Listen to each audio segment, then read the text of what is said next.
welcome everyone to the Parks Advisory Committee meeting for Troutdale here on October 16th, 2024. It is shortly past 7 p.m. Can we please get roll call? Jonah. Yes, sir. Carol Allen. Here. Zach Andrews. Here. Robbie Cantrell. Here. Jim Hill. Here. Tiffany Long. Here. Shelley Reynolds. Here. Victoria's absent tonight. She hurt her arm. Oh no. And Woodrow Terrell. Here. And Shirley Winters. Here. All right. And Jonah Jacobson, myself, is here representing staff. All right, fantastic. We are going to review and approve September 18th, 2024 meeting minutes. Has anybody got anything right off the bat? I would like to say, because we didn't get them until late, that we give it a month and look at them next month. Versus spending the time to do it now. Agreed, makes sense to me. So if, I think we need a motion for that to go, so if somebody would like to put that forward. I move that we postpone review of these meeting minutes until next month. Proposed by Shelley. I'll second. Carol. Perfect. And all in favor, say aye. Aye. And that passes. So we will go ahead and postpone the review of the September 18th, 2024 meeting minutes till next time. Yes? If I may make one quick correction to the minutes, I mean, Sure. just for something that I said. Sure. I did just want to say that Mr. Tanny Stapleton was absolutely right about the $100,000, not $50,000 in the line item for Imagination Station. So I just wanted to apologize to everybody for having that wrong. That came from a proposal that came out in the course of the budget committee discussions. And I thought that that had carried through to the actual budget cuts. I apologize for that, and I would like to apologize to Mr. Stapleton because he definitely is an expert on the city budget. So, anyway. Noted. Okay, perfect. All right. Well, moving on to communications from staff. Jonah, if you got anything else for us, we're happy to touch base. I do have a quick communication from staff for everybody. Everybody, it's lovely to see you here tonight. Thank you for gathering. And as you probably noticed, fall weather is really setting in. We've been somewhat lucky and it's been nice out, but soon the rain and colder temps are on the way, which will definitely be bringing more and more fallen leaves. And so at the moment, parks workers are busy cleaning them up and maintaining stormwater swales, getting ready for heavier rains. Winterizing irrigation systems still, catching up on some of the lower priority maintenance projects that have been kind of on the back burner during the busy summer season. And we still have 2 park seasonals who are working diligently, and I'm actually very grateful for them because I do have somebody out on Fenelon for a little while, so it's great that I still have somebody to fill at the moment. And so soon, the other thing we're going to be doing is pulling all of the holiday decorations out of storage and plugging in string lights and making sure everything works and making a list of things we have to buy in preparation for the Windy Wonderland celebration at the end of November. And our first week of December, excuse me. So, but before that, we have another event coming this Saturday, which I'm sure Tiffany will talk more about when we discuss things with Kevin. And so that'll be a lot of fun. Please, anybody who wants to join us, come on out. There'll be a dog costume contest and all that. I do have the small dog area in the dog park more or less ready to open by this Saturday. There's going to be a few more adjustments, but it's going to be ready to use. So that's exciting. And let's see here. Oh, the new parks chief operator position is currently posted internally in the city. It's not a new position. It's not open to the public to apply. It's open internally at the moment. So hopefully we'll be doing some interviews at the end of this week, and hopefully I'll be introducing you to the new parks chief operator in a future meeting. So yes. This is Robbie. Could you give us like a short bullet list of what that person is responsible for? That person essentially is gonna be, assisting me with, day-to-day parks operations. So their title is chief operator, so they're essentially like the, second in command on the parks operations side. Which will free me up to be focusing on a lot of other planning further out, that will be, knowing that the day-to-day is, being managed, by a chief operator will allow me to be focusing on a lot more, planning, and future forecasting and all that kind of stuff, but yeah, they'll primarily be on the park side. They will fill in, as a facilities chief operator from time to time, really just in the capacity of like filling in for me if I'm on vacation, as the person who has payroll and that kind of stuff. So they won't really be doing facilities work for the most part, but. This is, Robbie, is this a position that's existed before? No, this is brand new. There are chief operators. This is something that was approved in the budget this year, and Parks has never had a chief operator before. The other divisions of Public Works all have chief operators. Wastewater has a chief operator. Public Works has several. They have a streets chief operator and a water chief operator, and I guess a third if you count the leader of the fleet camp. So that's exciting. It's certainly will be much appreciated for me and hopefully for the rest of the team.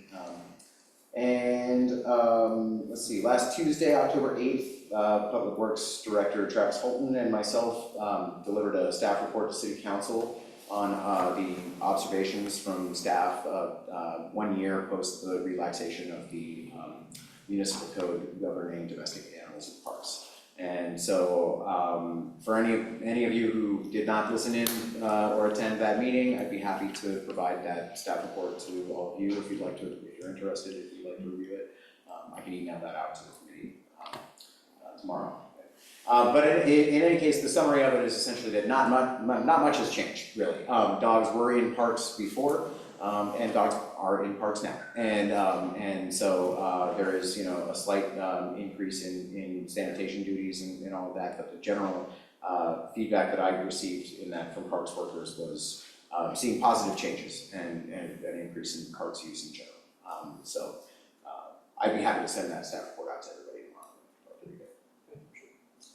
And last Thursday, October 10th, a few of you were there in attendance at the celebration to commemorate both the groundbreaking of the new Sandy Riverfront Park, and then a short walk away was the grand opening of the Troutdale multi-use path. So that was really exciting event, and thank you all who attended. And yeah, that's my staff report tonight. Thank you. Awesome. Yeah, it was really good to see you there and Tiffany and a bunch of city folks, and it was that was exciting. It's gonna see a lot of good usage, and the waterfront park in particular, of course. Waterfront park in particular is gonna be huge. So thanks, John. Yeah. Cross your legs. Awesome. Well, we are, any questions for Jonah? Any follow-up to any announced items from you, Sherry? Anybody here? Tiffany, I have a question about the report on the dogs in the parks. Is there a plan to remove the no pets part of each sign that's at the park eventually? Because a lot of the signage, even though you guys added signs and added waste bins, specific dog waste bins, and it has the new ordinance on it, a lot of the original signage is still up at several of the parks. Oh, which part? Are there a few at the old trash cans at Columbia I will still? send you a detailed list. Please do. I into every single I've one. asked for those to be removed, so if there's a few stragglers, I'd really like to know right. I think it's like vinyl on some of the signs that could literally just be scraped off, but Okay. a lot of the signs that have the rules out of each park say no pets. The big parks rule signs? Yeah, Yes. those need an update still, yeah, so if we need to go around, there's the smaller no dog signs I've been taking down wherever. Yeah, I don't, those aren't the ones I'm thinking of. I'm just Okay. thinking of all the signs at the park, and they all still say no pets, like Helen Athos. Oh, The sign okay. right there going into the park says no pets, and then 2 feet away is the waste bin. And so they are contradictive. Right. But I was just wondering if that was mentioned, or is that gonna change? Thank you for The plan pointing that is to out, change? absolutely, that is gonna change, and actually, I have put in orders for some new Parks Rule signs, at least down for Glen Otto, but now that, thank you for pointing that out, there's like the big Parks Rule signs at a few other parks, and so if those still say no I can dogs, then send you that an needs to email change. list of which ones can be removed with a knife, if you'd like. That'd be great, yeah, that'd be 'cause great, I have it I'll written get out down. and, I'll get out and get that done the rest of this week, so, yeah, I apologize, that is confusing. So, Okay, yeah, that does need to change. All right, well, we are moving along to line item 4, public to be heard. Nobody in the house here, so if anybody online has anything they'd like to say, now would be the time. Zach, this is Paul Wilcox, Troutdale. Hey, Paul? Hi. Just a couple points. I noticed farther down your agenda, there's an item where the committee is involved in budgeting for next year. I think that's a really good idea to involve the committee in that project. And related to that, actually, is I've been hearing across several groups actually about the deterioration of the surface at Imagination Station. So I expect that would probably be a priority in that regard as far as capital improvements. And that's all I have. Thank you. Yeah, absolutely. Just to clarify, you're saying that the budget committee or the parks committee should be involved in the project? I'm sorry, I didn't quite get that. The Parks Committee. Okay, got it. Thank you. Yes, that's definitely one of my highest priorities for the coming budget year. So, but you know, and as I solicit bids for alternative services, and you know, I can bring in samples to this committee and show people like this is what this material looks like, this is what this material looks like. So this is what this costs, this is what this costs. So definitely we can be discussing that this year ahead of budget time. For sure. I'm glad we have that larger amount to work with after all, which is vital. And for those just joining, we are taking public comment now, so if you did want to speak on anything, now would be the time. State your name and city if so. If not, we'll move on. Alrighty. Fantastic, we are moving along to 5, status update and question and answer session on the Beaver Creek Bridge Replacement Project with Public Works Civil Engineer Scott Waddell. How you doing, Scott? Doing well. Good to see you all. Yeah, excited to have some information to share. Let me go ahead and give you a status update. Jump in if you have any questions as I'm chatting, but then we'll have some specific time to have a back and forth as well. So where we're at currently is we are just before we execute a contract with Parametrics, which is a contractor we've and design consultant. They're the ones who did the analysis of a previous design, came back with the type, size, and location report, gave us a preferred alternative and an estimated cost of construction. The design work was more expensive than we can direct select, so we can't just say, hey, it sounds great, here's a contract. So we took sort of the scope of work and the preferred alternative and put it out to bid.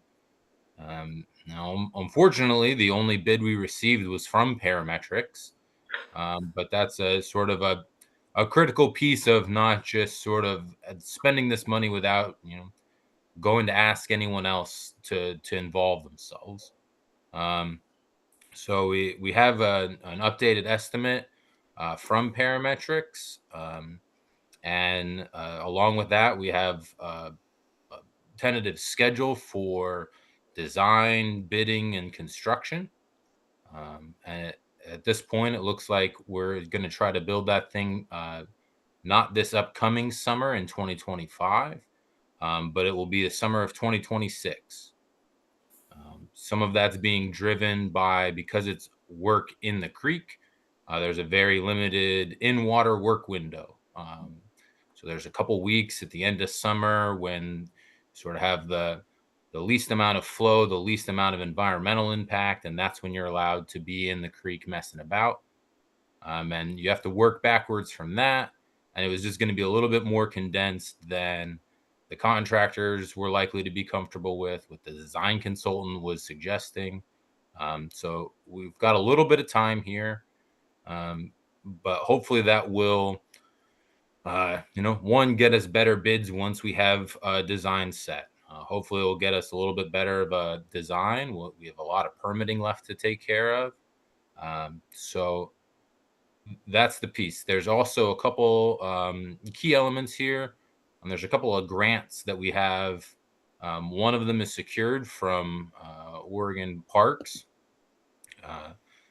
And then one of them is a Metro local grant that has a couple more pieces to get checked off before we have it, but we're on the path. So that's and the things that we have left to do are not not earth shattering. They are sort of critical components. They're community outreach, discussing with sort of the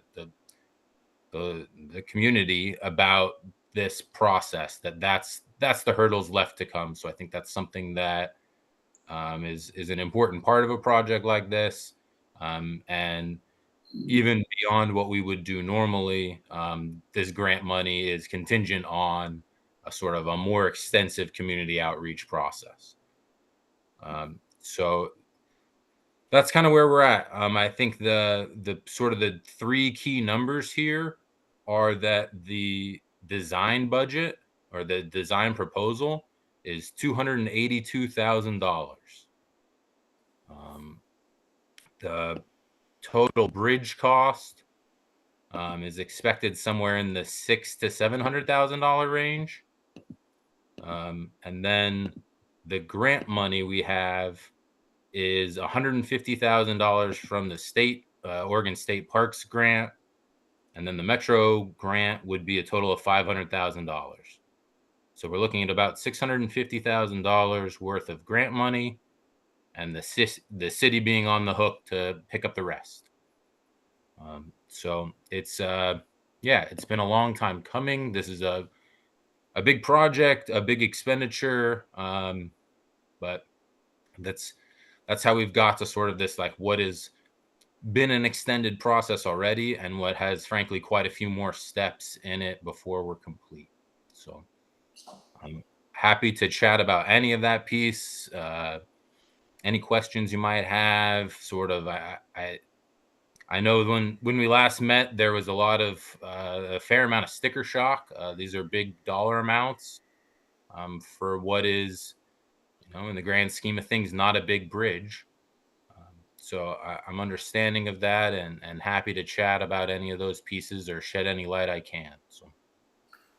Awesome, thank you for that information. This is Zach, I wanna go first real quick. So just to clarify, you're saying 2026 target for the start of the construction potentially, or were we talking about like completion time? So construction will be through the summer of 2026. It's going to be a single year, a single season, but it will go out to bid in,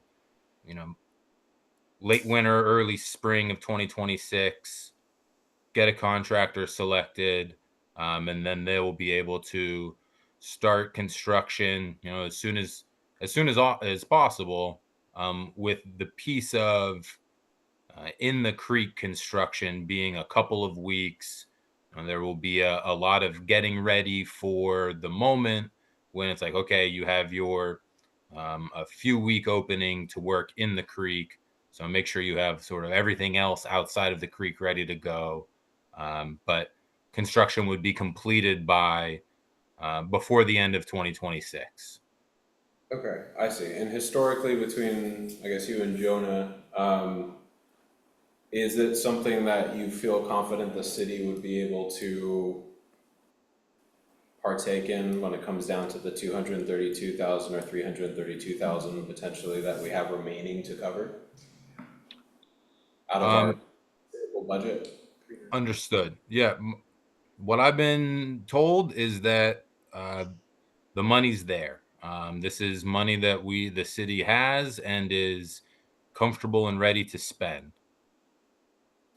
This is Robbie. On that Mhm. capital outlay detail that Tanny provided us last week, there is the $350,000 line item in parentheses if the grant is funded. So we have $350,000 in our budget to account for that leftover remaining. My question for you, Scott, is I think that the gap that we weren't aware of were that those grants got funded, specifically that $500,000 Metro grant. Do you know off the top of your head when that was approved or funded? I think that was, So I don't believe the $500,000 grant is secured. I believe that the pieces that are required to get final secure of that money is this sort of additional community outreach that comes along with this project. So I think it is, we qualify for it. It's something that we expect to be able to meet those requirements of community outreach.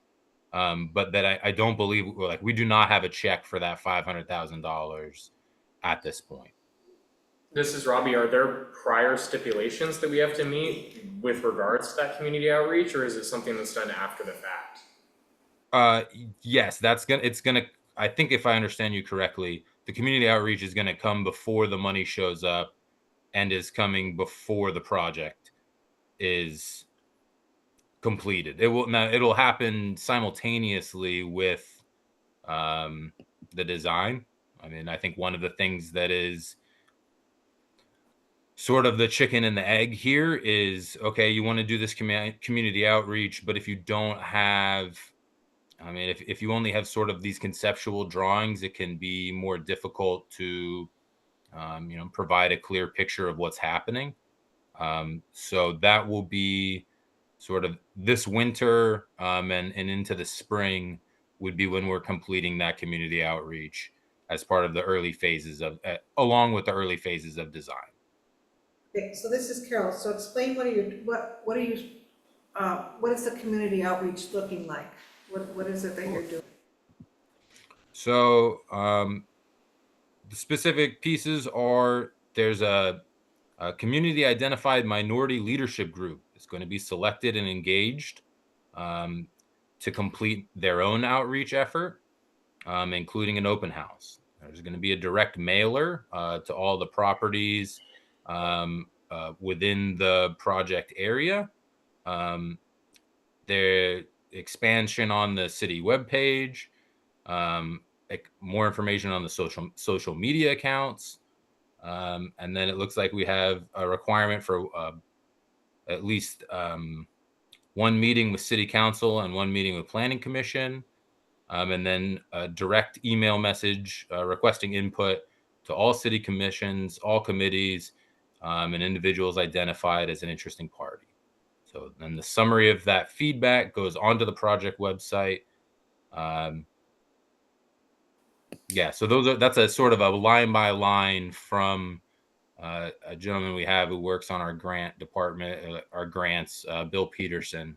So that's a blow by blow of what, when I say community outreach, that's what we're talking about. This is Shelley, and my understanding from what you said, if you would confirm, is that the funding is contingent on that $500,000 grant being obtained. That's my understanding, yes, is that we're acting as if we're going to have the 150 from Oregon State Parks and this 500 from the Metro local share. So this is Carol again. So but the Metro grant is still pending, depending on all this other stuff, correct? That is correct. Then what about the Oregon State 150,000? Is that again? My understanding is we have the 150,000 from the Oregon states, that money is secure. However, if we don't secure the 500,000, then we don't reach the target to complete the project, and the 150,000 is not gonna get us there. So, Scott, is there anything that perhaps this committee could do to assist with securing that $500,000 Metro grant, such as petitioning Metro counselors or something like that, or Not that I know of. As far as I understand, the only piece that is left to secure that grant is the completion of this community outreach work. That there's not a, it's not necessarily like a, okay, we'll do this and then we'll decide whether you are qualified for it. My understanding is, hey, the project qualifies. We're interested in allocating this grant money. Metro is interested in allocating the grant money for it, but that we haven't done sufficient community outreach at this point to qualify. This is Tiffany Long. Who's making sure the community who's in charge of checking all these off and making sure the community outreach happens? It would be a combination of myself and Bill Peterson, who's in charge, or is at least our direct contact for this grant money. And Bill is on top of it. Bill is really good at what he does. He assisted me with an application to Oregon State Fire Marshal grant last year. So I think that we can put our faith in Bill to get that done. This is Shelley. Do we have a target date for when that's going to be completed? Specifically the outreach work? Yeah. Do we have? We don't have a specific date at this point. I think it's fair to say that this is a wintertime project, and come next spring, that will have been completed, or at least have sort of the a meaningful enough piece to say, hey, we've done 1, 2, 3, and 5, and 4 and 6 are still to come. This is Robbie. Scott, just. I'm sorry, Robbie, she's been waiting for a while. Okay. Yeah, go Shelley's been Sherry. waiting. Okay, sorry, this is Sherry. What I wondered is there anything that could happen in this community outreach that could put this plan to bed, like it wouldn't happen? Or like is there any kind of feedback that would come back that would change this going forward? I have to imagine that there is. I don't get the sense that this is a rubber stamping process. I don't think it's sort of a, hey, do this community outreach, but no matter what they say, we just needed them to say something. So now what would that be specifically that would say like, hey, I think it would be, a strong pushback of like, this isn't something we're interested in. This isn't something that the community want. Like, why are we spending this money on this? We've never wanted this. This is a terrible idea. I think if you were to get that sort of strong negative feedback, I have to imagine that would have a pretty significant impact on Metro's interest in providing the money. I can imagine, this is Jonah, I can imagine also that because there is a specific requirement for feedback from minority communities, I believe that is included in the grant application, as an environmental justice sort of requirement. And so I could imagine that if there were feedback that came from a specific group that says this is going to have an undue negative effect on us, that would be something that would potentially stall the project.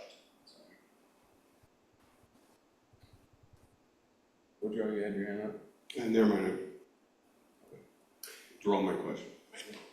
Go ahead. This is Robbie. Scott, we were provided this on the last meeting, this like graphic of the project schedule that was I guess put together by Parametrics.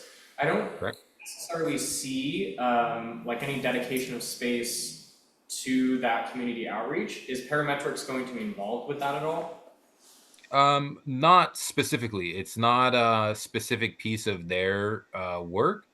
I think it's more a matter of using using them in tandem. It's not going to be Parametrics' responsibility to complete this community outreach.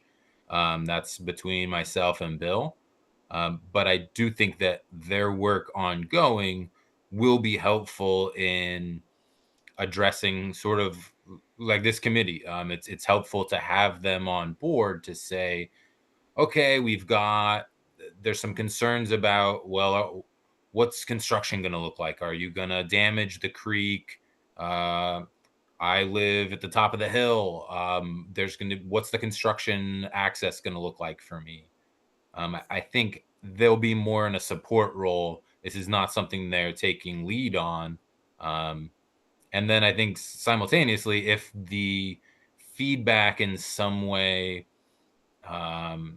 it's certainly information we'll pass along to Parametrics, and this is, I mean, as they're doing the design, if it's like, hey, it's super critical that there is some sort of design element that is used or not used, I think is the kind of thing that would be helpful to let them know about early on, helpful to have sort of the tandem tracks of we're running community engagement, they're beginning design and permitting, and then able to sort of finish it together.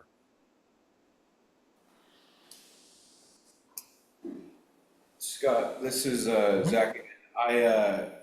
Are you able to pull or use any of the I guess research and outreach that we've done for the Parks Master Plan, especially in conjunction with minority groups, like their desire for the bridge, that sort of thing? Are you guys, I mean, I imagine you guys are already pulling that and they're just saying it's not enough, but I guess I just wanted to know if you've been able to pour through that and find anything to your.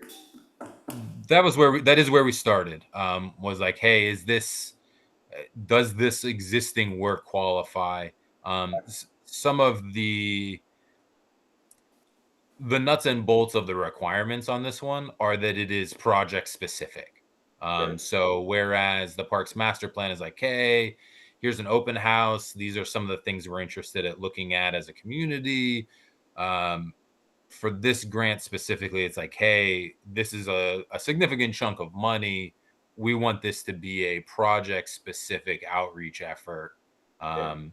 Not a part of the greater effort. But yeah, it was something that we looked at from the beginning. Got it. Thank you.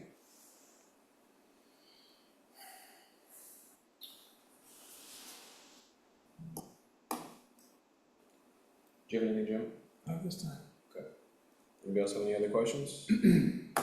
Mrs. Carroll, what is the deadline of the Metro grant? I don't know off the top of my head. I don't think we have a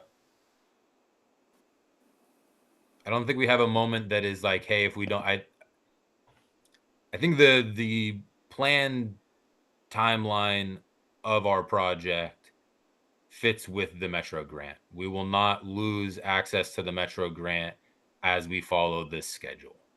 Okay. This is Jonah, are there any alternative grants that, have been looked at or presented to Bill, should this not happen? I mean, I know that it would delay the project, but this is something we've been waiting for a long time, so, should that not happen, do we have any others waiting in the wings that, or if I have any information on any that might fit the bill, should I be sending those to Bill?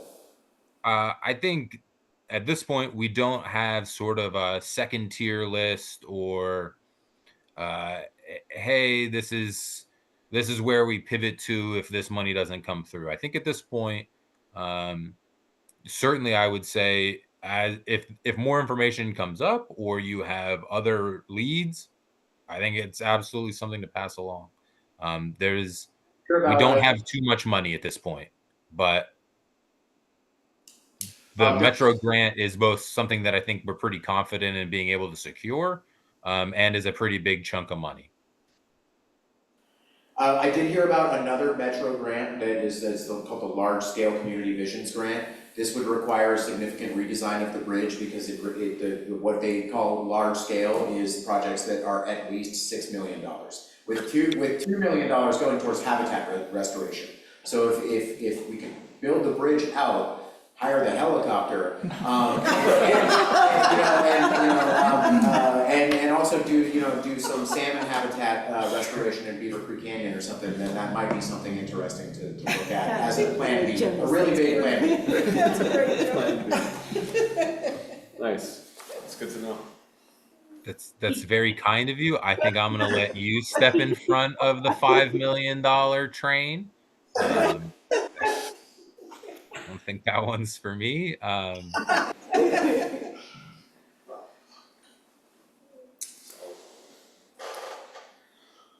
right, well, if nobody has anything else, Scott, really appreciate your time and input on this, and definitely looking forward to seeing how this develops, and we'll be on standby helping how we can if you guys do want to utilize us for any kind of outreach, like legs of yours. So I know all of us are willing to do whatever it takes to make it happen. It's great to hear, and yeah, we'll be in touch. You're specifically, you are required and a very helpful piece of that outreach effort. So we'll be in touch more in the next coming months. But yeah, I think maybe sort of the last thing to mention is, I have a lot of confidence in Parametrics as a good design firm for this. This is work they're pretty comfortable with. They've done a lot of pedestrian bridge work. They feel pretty confident. One of their main project managers on this project is from Troutdale. So they feel very committed and capable. So I think it's can turn out to be a very good thing, even though it's just, sometimes very unbelievable just how much things can cost. Sorry, final question. Mhm. The bid that Parametrics gave you, was that based on starting that project sooner rather than later? I'm wondering what the delay of 2026, 2025 would have on that cost. So that was something that we talked with them about, because originally we'd said, hey, if we can do this next summer, let's stop kicking this can down the road. Let's do it next summer. And that's so the schedule that I sent you guys the last time did have like 2 tracks. We met with them, said, okay, one of the things that we're struggling with on some of these capital projects is collecting competitive bids. And we're getting 1 bid or 2 bids to these projects. And especially something that is a little bit trickier than, this is not really a run of the mill project. One of the things that building next summer would do is really condense that bidding portion of the project. And that is concerning. I think the likelihood of getting higher bids, no bids, all of that is pretty terrible and not something we would like to have happen. While also there are some permitting timelines that it was going to be, hey, you need to bid this, contractors need to bid the project without having permits secured. So we went back to Parametrics, like, okay, what if we scrap 25 and commit to 26? And does that save us anything? I just got back their response earlier today, and they're like, at the end of the day, it's about risk mitigation. It's a safer route to commit to 26. The cost savings is not necessarily in Parametrics work in the design phase of this. I think there's really no way of knowing how much more expensive a bid would be if we tried to do it in the spring versus a year from now. But that's sort of their opinion is, hey, you're likely going to get cost added on to the construction portion if you try to do it in a condensed timeline. Some of the permits aren't approved yet. That 2025 is going to be a more expensive route on the construction side, likely, than 2026. So we were hoping there would be some savings for like, hey, if we if we give you, more calendar space, does that bring their design costs down? And like in the end, that was not a driver for them. They're like, we have the capacity, we can do it now. It's just a riskier path. So I think it was something we looked at. It's one of the things that led us to to push this out of next year's construction season. But the cost change is likely going to be money that we'll never really know what the worst case scenario was, of trying to do it in the spring. Thank you. Mm-hmm. Alrighty, thanks again, Scott. Yeah, thank you, Scott. Appreciate it. Alright, we are going to be moving on to continued discussion of outreach strategies for new citizen volunteer groups with digital media specialist Kevin Mooney. Kevin, come on up.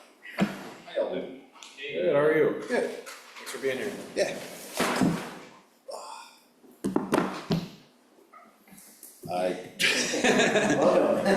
Thank you. I guess I would just say, what specific questions do you have about what are your goals?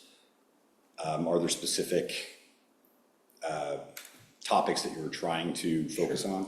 So just for the group, are you able to just give us a little bit on your background and kind of your scope and what you generally kind of handle in terms of? Sure. I've been with the city of Troutdale for almost 6 years as digital media specialist. Prior to that, I worked in the digital side of public radio. I worked for Yahoo News for 10 years. I've worked for Arsenal English soccer team, digital media for all of them, social media, all that kind of stuff. So outreach has been a part of it, and just, getting stories and information out has been a major part. Great. And I would say that getting information out is my, for lack of a better word, passion. That's what I really enjoy doing, is getting information out, not necessarily news, not necessarily, anything like that, but just making sure that people are well informed based on what's going on. Sure, okay. Are you somebody that would have a hand in outreach, like with the grants department or something like that? I haven't done anything like that specifically, but certainly, anything that needs to get out to, the public, I'm happy to take on in any way that makes sense. Sure, I gotcha. I know, we've kind of had an ongoing conversation about involving the community more in different ways, for events, for just knowing about certain things when it comes to the parks and what we have going on, and how to make sure that, I guess, like the boxes are checked for people mentally when they feel like they are in the know and involved. And I mean, I feel like we've tried lots of different avenues in the past. I mean, we have our stuff up online. We have, like if somebody is wanting to look for it, you can find it. Right. That's how I got involved too. You just kind of go looking and you all the stuff's there that you need. But I think where, I'll let everybody speak kind of their mind on what they were hoping. But I guess what we're kind of aiming for, I guess, is more maximizing involvement and making sure that we can increase our engagement, I guess, with the community in a lot of respects. So that's kind of it in a nutshell. But I know there are certain projects and things like dog park and whatnot that I think you worked with or Yeah, had discussions about. So I'd love I to hear emailed more back about and that. forth with Kevin this past month about the potential of the city's Facebook page making a group for just the specific dog park. And I think, what did you tell me? You said that it was better that it was run by the community than the city. Go ahead and share that. Yeah, basically, I think in a situation like that, people are gonna be more into the concept of it being a community-driven page rather than just another channel from the government. I think if you look at how many people have already joined your group, it's pretty impressive. It's 122 people. Yeah, I wrote that down on top of the thing. I looked at it right when I came in. It's a week, right? A week. 1 week? I set it up. I went ahead. He said it needed to be community done, and I said, okay, I'm part of the community. I'm going to do it. Because I talked to people within the dog park, and they're the people that actually said there are other dog parks that have. Because I've asked people within the dog park, would you guys be willing to come in on a cleanup day, and discussed with people while we're there, like how could we get a hold of people, and those dog park users are the ones that said, well, there's other dog parks that have Facebook groups. And so I did some research, is it better to have a page or a group? And it's definitely group. So I started one up and I shared it on a few of the different groups that are in Gresham and around, in Troutdale and around Gresham, Buy Nothing page. And I made a QR code and I stuck up 3 signs at the dog park and 1 in the middle of the dog park so people could click on it. And I think that I need to update that because it was only good for 7 days, which I just figured out today. But it does have the name of the group on it and that it's accessible through Facebook. And it like, people, it took off real quick. It hasn't had a lot of activity this week, but I'm trying to engage with people. I did a poll on there today about whether people are making their own costumes or buying costumes. And so I like stuff like this. I'm passionate about outreach too. That's one of the things that drives me crazy about this dog park is I'll mention it to people. And there's still people that don't have any clue it exists. You say dog park in Troutdale and they say, oh, 1,000 acres. And it's like, no, it's like fenced, it's a fenced in dog park. I can't take my dog off leash to 1,000 acres. I don't trust him. I need it to be a fenced in area. And so I think it's worked really well.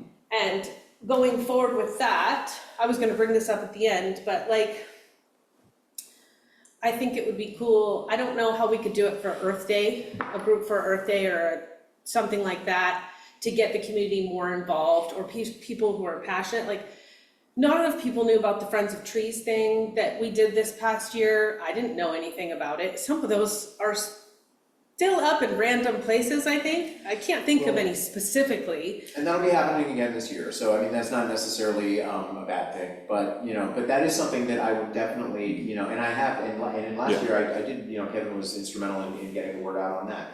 And so even if there's, external, organizations or citizens groups, frequently the city will boost that signal on our own pages. I mean, correct me if I'm wrong about that, but Yeah. And also, I think what's great about having Kevin as a resource is that, whenever, anybody, would like, a little bit of help figuring out, hey, what's the best way to get the word out on this thing? What, can you take some of your expertise and help these community groups sort of like have a bigger impact in parks or trails, because it's not just parks. I know that Mr. Frank Stevens is here now. He's also started a Facebook group for friends of the 40 Mile Loop and Choctaw Trail. So I really think that this is something that we can be helpful in, even if it's something that is citizen driven, not city driven. So. Yeah, and I just want to stress that, I don't want it to sound like I don't want the city involved. Yeah, you It's absolutely, just- you've already posted on the Yeah. page, you were one of the first people to join it, I And appreciate in that. fact, I've got to join Frank's page as well, because, and really get the word out. I've been planning on, posting the group on the city page as well. We've got 7,500 followers, so, we might find some extra people that way as well, and, same for Choctaw Trail as well. So, I think that we can work really well together to get these things out. If I needed to get a QR, it's like something, it's a community driven group and I need a QR code for it, could I get that through you? Yeah, I can get those up for you. So it doesn't Last expire one is again. it. Yeah, no, I had one on a city poster once that the same thing happened, so I ended up having to subscribe for a month to keep it up. I looked at subscribing today and I was like, No, nope, not gonna do that. Canva actually has QR codes that last, so we're very happy about that. This is Jim. Thanks for being here, Kevin. Yeah, sure. Appreciate it. I know that on this committee and in my experience with a couple other groups, when we have public comments, there's quite often I hear, well, we didn't know, right? There's changes happening in our park and we didn't know, or other things. And it sounds like Facebook is kind of a thing. I would ask 2 questions. One, are there other ways that you would recommend that we engage the community? And 2, is Facebook, in your opinion, what we know that generally the older generation is using Facebook. Yeah. How do we engage the younger generation? And maybe that's the big question mark. That absolutely is a big question, and that's something that, myself and Marley Boxler are working on, trying to figure out the best way to reach out to the kids these days. Yeah. Right now, Facebook is definitely our strongest outreach for for lack of a better word, instantaneous communication. The champion is still very powerful, but it's, 6 times a year. Yeah. And if it's a scheduled event, sometimes it doesn't work out well at all. If it's, something that happens right in the beginning of the month that it's published, it's not very effective. But Nextdoor has a good reach, although the engagement is not as strong, nearly as strong, but I've been trying to, kind of ramp that up. Twitter has never been strong for us, even prior to, what's been going on for the last couple of years. It's never been very strong. Our followers never grew much, despite, doing the same things we did on Facebook and whatnot. Instagram, we try not to use as much for just putting out like kind of infographic kind of things. We try to keep that more photo-based, but we will put out infographics for big events and things like that. We just don't want to flood that feed with things that might take away from the experience, I guess is the best way to do it. We do have a YouTube channel. We have the most fledgling TikTok channel you've ever seen in your life. I think Marley has made 2 videos, maybe 3. We have tentative goals to try and do more with that, but it's very, very, very tentative. Otherwise, I think it's just trying to keep pushing it on the available channels that we have. Spreading information organically is really the best way. So, I think that we could put something up on Facebook, but what really gets it going is when people start conversations about it. By far the biggest traffic things on Facebook we'll get, or the biggest engagement we'll get are, Stark Street Bridge, the ice storm, major traffic issues, something like that. People will have conversations, there'll be lots of comments, shares, things like that. And if we can get people to start sharing other things, say park related, that engagement will grow and people will find out more because it will start to organically get onto their feeds instead of trying to force the issue, so. This is Tiffany. If there's something that we want you to talk about, like one of the things that I think is really cool about the parks of Troutdale is we have these, there's, I think 3 parks that have, what are they called? I call them mother baby swings. I think they're called expression swings, where a mom can sit on the swing and then there's a baby seat on the other side and you swing together and you get to swing with your baby.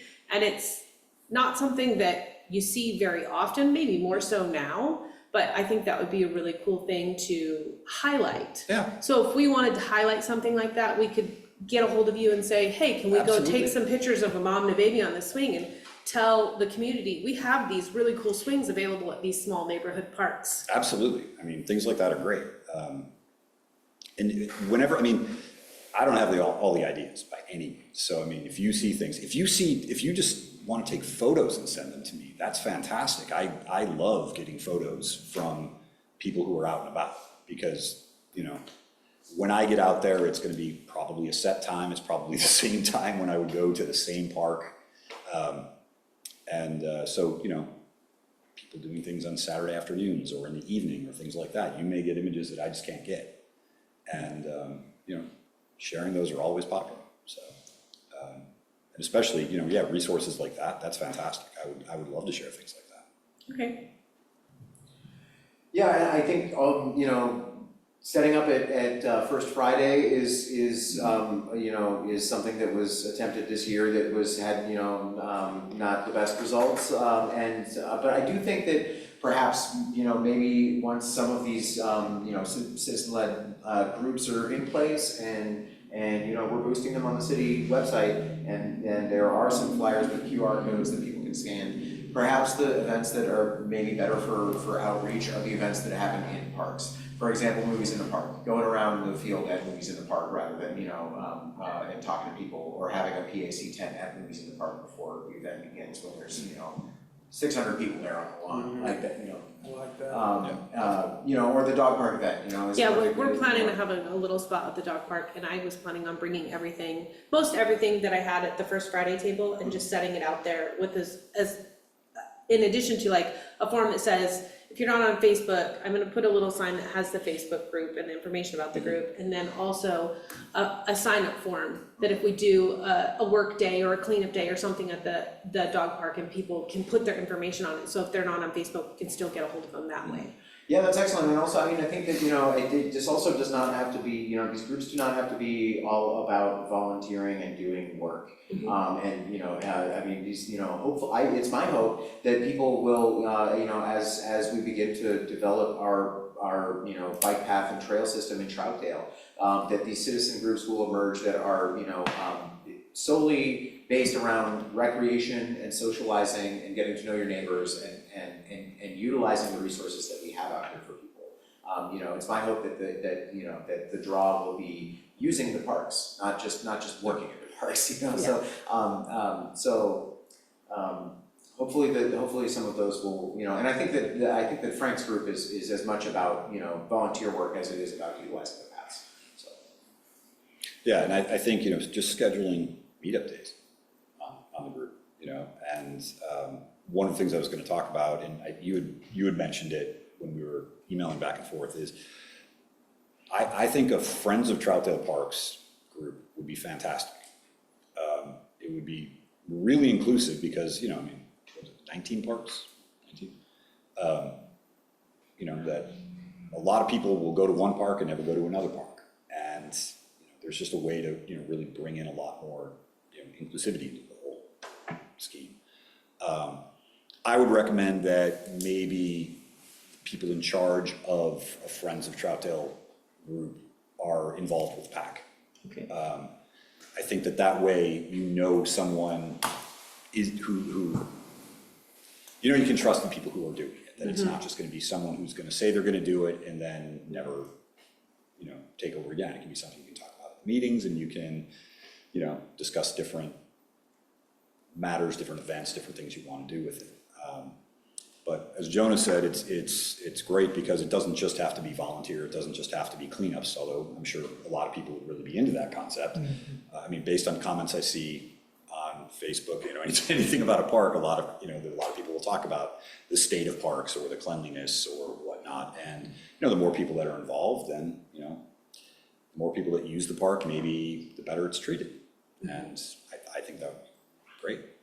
So I would strongly encourage that. I mean, maybe winter's not the best time to get started on a Friends of Troutdale Parks, but with an eye toward spring, when everybody wants to be outside and wants to start, really utilizing the parks, it would be a great way to go. It'd be a great way to get the information out.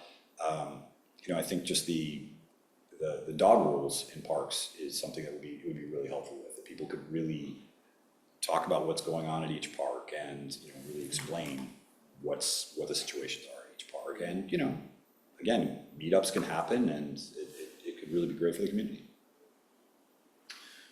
This is Jim. So you set this, I just joined. I did too.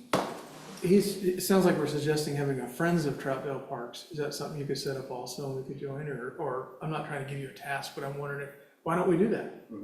Yeah. Yeah, I could set up a Friends, I could do that as well. I mean, I don't have a full-time job other than being a mother to my 3 beautiful children, so I That do. counts. Full-time job. I enjoy doing stuff like this though. That's great. That's great. In my spare time, so, and it was fun for me to set that up, and that could be something, like, off the top of my head, I'm thinking, an invitation to go berry picking, because there are so many berries in the summer, to the point where when you walk through later on, it starts to smell rotten, because not enough of them got picked, and I don't think a lot of people realize how many beautiful spots we have to pick blackberries that are fresh in and around Troutdale. I would say also that sorry, go ahead. Oh, no, it's okay.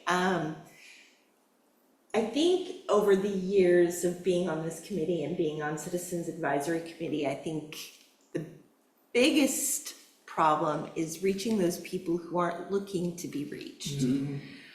They're often the first to say, I didn't know. Is there a way to reach out to people like that, or just blanketing? Yeah, that's really it. I mean, just trying to get the information out as much as you can. I think that the biggest thing is that we can't rely on just one thing. if the only thing we did was Facebook, we would have there'd be a hard ceiling on how much information gets out. You know, doing things like signs and flyers and whatnot, just having, I don't know, events with people. You said something earlier that got my brain going, and that's that the Champion's only published once every other month. I'm not sure that Troutdale isn't getting big enough and having enough going on that we couldn't do a monthly paper. Is that something that's ever been considered? We've talked about various iterations of how it would work. I think that if it went monthly, chances are likely that it would be a little bit more digital based than a mailed out paper. There's just a lot of work that goes into, I'm not even the person who puts the paper together, it's Kelly at City Hall. And I mean, it takes her ages to put it together, because it's just a monumental amount of work to do that for one person. That's why newspapers have giant staffs, or used to have giant staffs. But yeah, I think we have ideas of other ways to do it, whether that would make it be more often or be more in depth. Those are some of the questions that we're toying with. So I wonder if have we done any work with like geofencing or marketing campaigns like that through Facebook? no. Just, the people who don't want to be reached or aren't looking, I mean, we could do push alerts on everybody's phone. Yeah. The interesting thing is I work, part of my job is in estate planning. And so the group of people that I'm exposed to are not technologically inclined. I mean, we're talking 70s, 80s, 90s. And, Troutdale makes has a fair, sizable population of elderly. And they still rely on visual paper. I know it's a silly thing, but that silly banner that you see out as you're pulling into Old Town Troutdale, they sometimes put on the corner and it's advertising the art walk or something. That should have something different on it every day, because I see it every day. And so does everybody else driving that road. Yeah, I mean, signs are for events or things Yeah. that we always, we're always trying to come up with the best reason for it. Best designs and whatnot. Sure. We've talked about, how good it would be to have some kind of digital sign that would rotate and whatnot. They just put one up in Wood Village, it was pretty nice. Sorry. They have a digital sign in Wood Village, right, when you come off the freeway right there. Oh, It's real yeah. nice. I haven't read it, I know that I saw it going up, I've driven by it, have I stopped to read it? No, because you can't really stop. Depends on where you're at, but yeah. I read it as I was going by and it said, don't text and drive, but then I caught myself reading that screen as I was driving. And, I mean, honestly, that is one of the things that we're always considering is, we want to make sure that people aren't flying down 257th and just. Yeah, no, but it's just sitting at that stoplight right there to turn into Old Town, you got that banner right there. I like that idea though, community announcement sort of banner. I don't know if we'd be able to change it every day, but we could make a few more banners, I also think having someplace like Yale Pub, having a bulletin board where people can post flyers of events going around. I mean, it's certainly something, talk to the business owners to, get them involved. The new general store would be a good place for something like that too. We have. The carts. We try to put out little quarter sheets for a lot of the events, and, they are popular, so I mean, it's probably something that we should be considering putting more information out on those and just, giving them to the business so people can take them. I mean, I haven't really thought of it in terms of general information, but I guess, digital versus, Yeah. but it does make a lot of sense, so.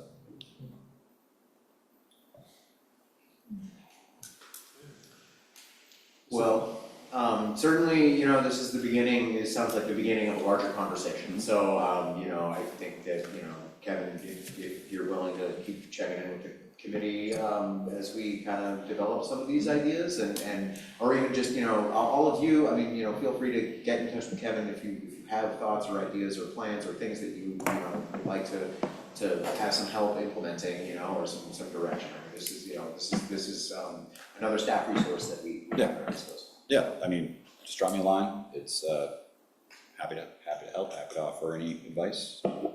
You name it. That's all. Thank you. Thank you. Appreciate it. Did Sherry have anything? Oh. Jerry, did you have any questions for Kevin? Nothing in particular. Something that came to mind was that when slurry sealing was taking place in some various neighborhoods, I received a little card, and then it talked about the kind of the whens and wheres.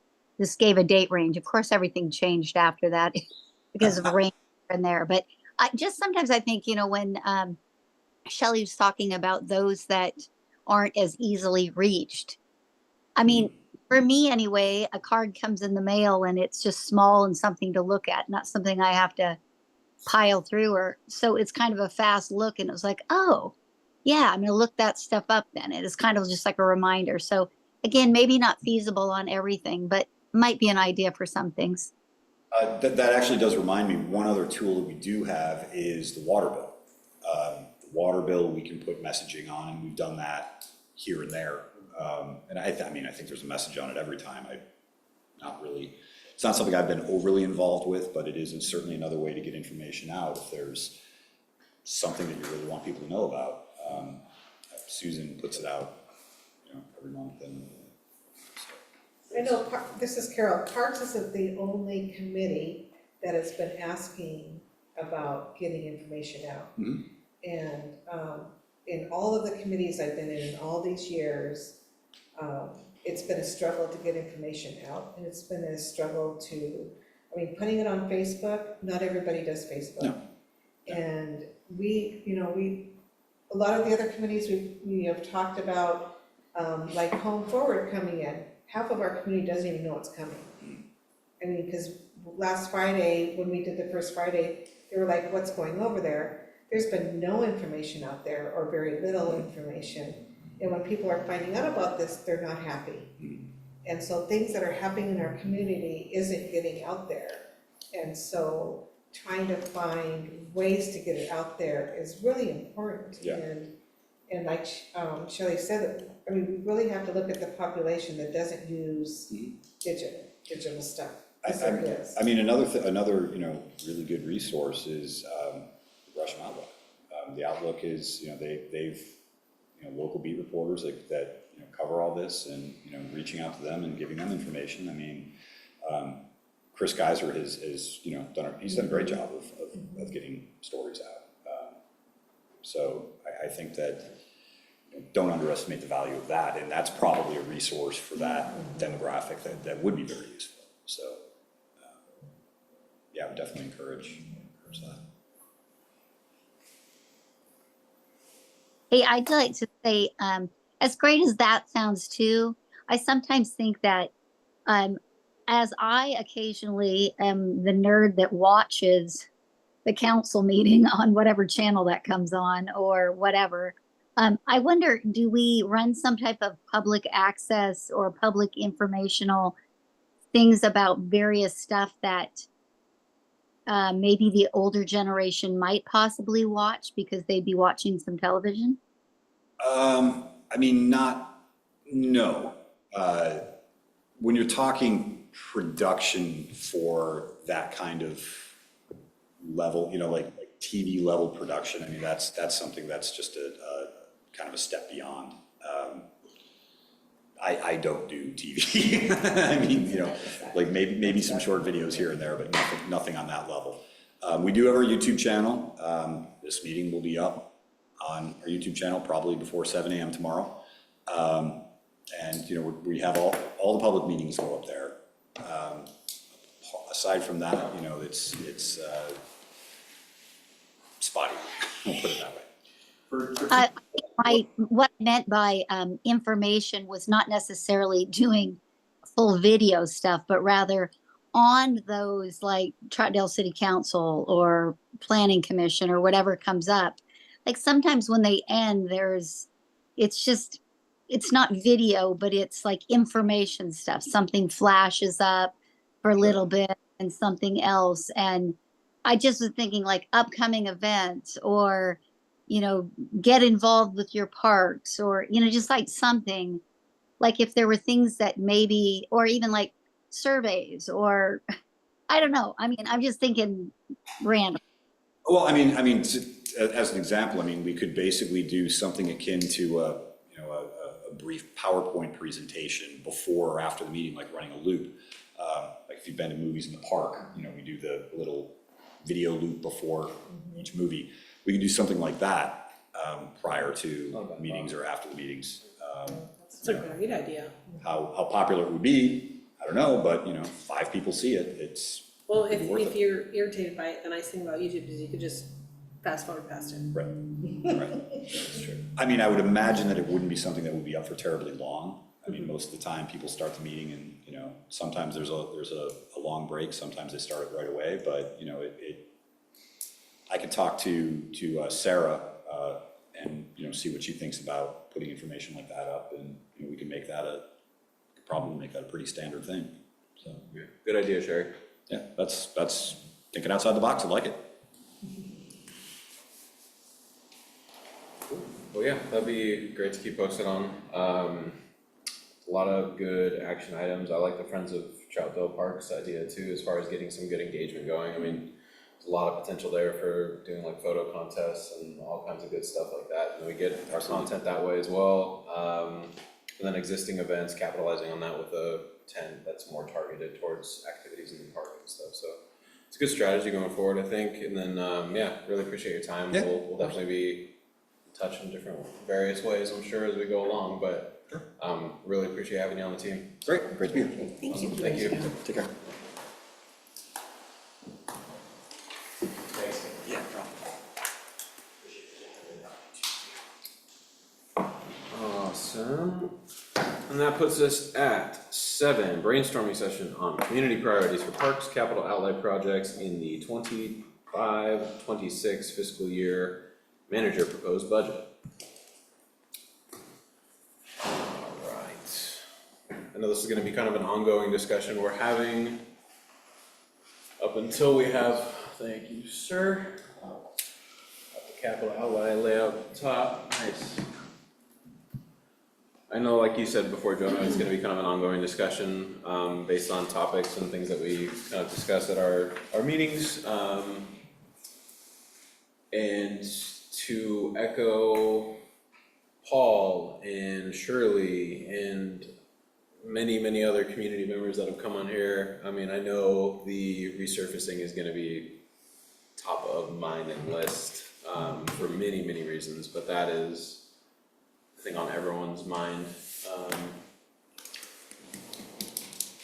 This is Tiffany, when the resurfacing gets done, that's when the sales are gonna go up at the same time ideally? Yes, it seems like if we're gonna rip the entire surface house, that's the time to be installing the, below ground infrastructure and the anchors for those, so that's part of the reason why I've and if everybody wants to, we can run down the list of this sheet right here, and I can kind of give you a status update on some of these and tell you, which ones of these I think we're gonna be able to, achieve in the coming year, and which one of these are gonna be things that are gonna roll over into 25-26.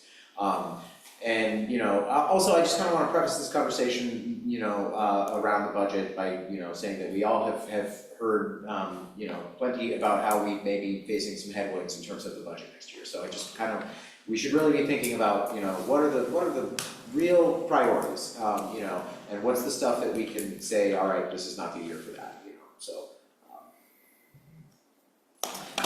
This is Shelley. I think it goes maybe without saying even that the safety issues revolving around Imagination Station surfacing pushes that to the top. Absolutely. That any project that doesn't involve increasing the safety of our kids is gonna have to fall beneath that one. Agreed. How is this organized is it in terms of priority? No, this is just straight out of the budget, this is exactly how it is, right? Yeah. Okay, so there's no rhyme or reason in terms of priorities, it's just, yeah. Also, I wanna just, I also want everybody to keep in mind that, as we're having this discussion, what we're really talking, this is the 24-25. This is the current budget cycle. But really what we're talking about is, the 25-26 budget cycle. And some of these things are gonna be rolling into that. But the other part of this conversation is new ideas or new priorities or other things that are not included in this list. Okay. So keep that in mind. I would like to, this is Tiffany, I would like to advocate for you getting water in the dog park. That is something that we are going to do, and I don't have the number in front of me, but of what I currently have spent, the new dog park fence was around 14,000, and then, wood chips I'm probably gonna spend around $4,000 on chipping it. And then, so there is still, you can see at the very bottom, dog park fence and amenities in the approved budget, we have a total of $28,000.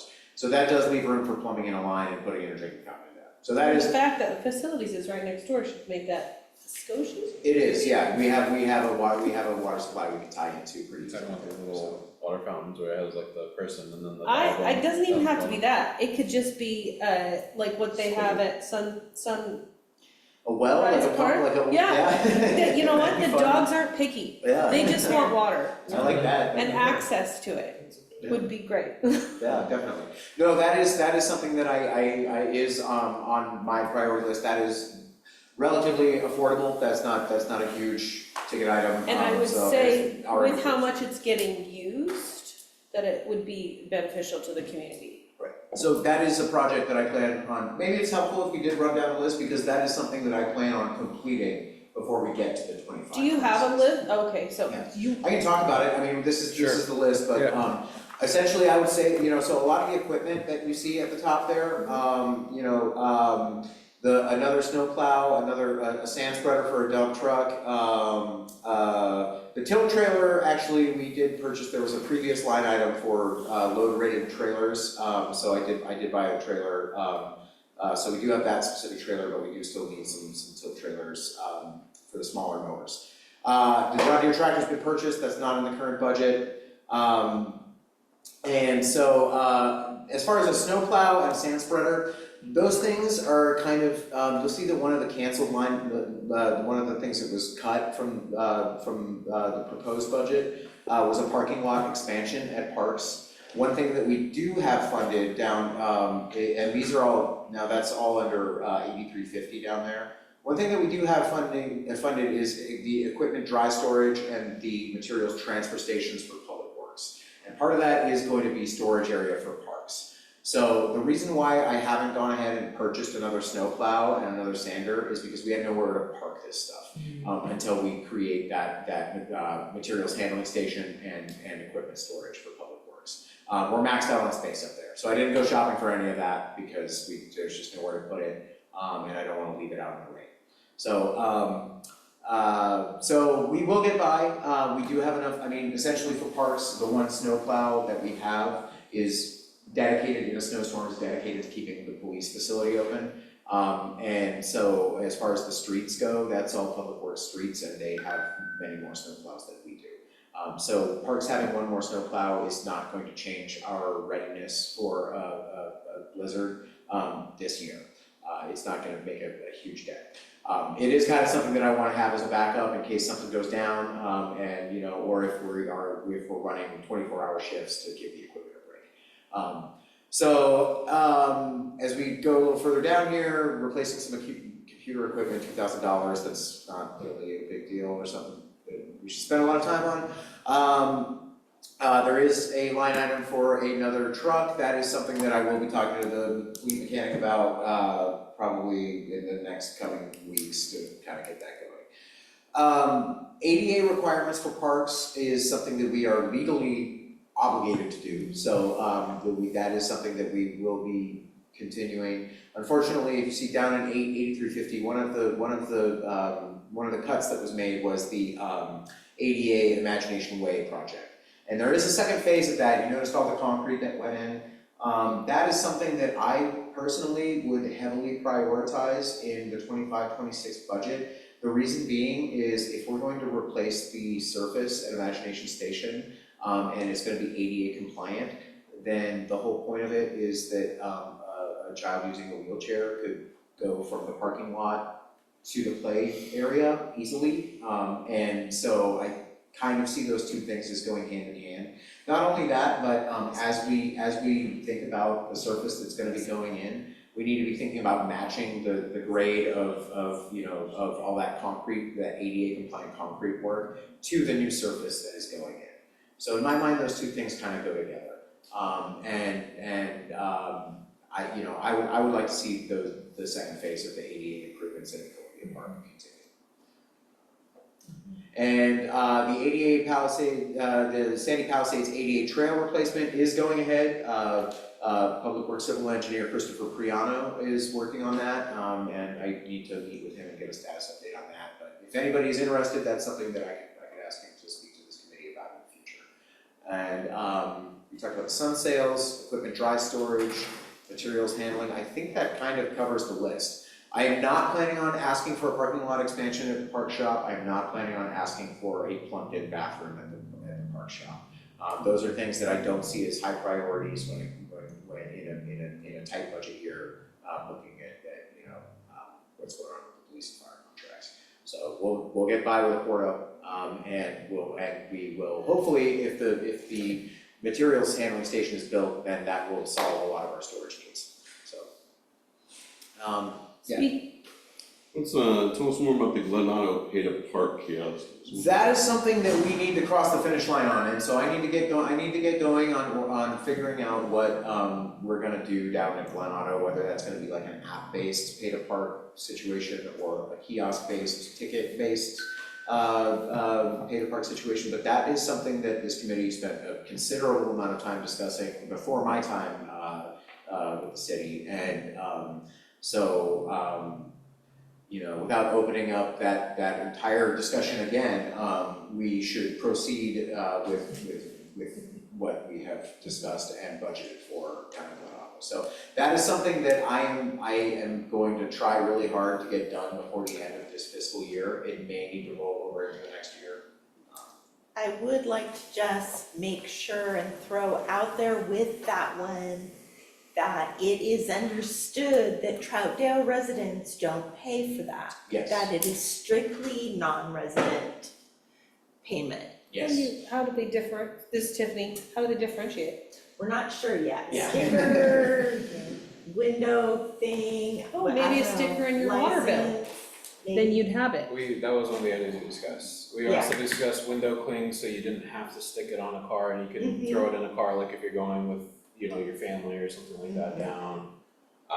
But either way, it would be something that you would probably be able to pick up either from City Hall, or like you would, like the Multnomah Falls pass over down at the depot station, or it would come in your water bill, but some way that you could verify your address, your identity, that sort of thing, and they give you a tag or two if you have like a family car or something. Probably a tag. And none of it is gonna be 100% secure. Somebody could share their tag with somebody, or somebody could share their code with somebody, but really that's not, if a Troutdale resident wants to share their code with their visiting relatives from out of town.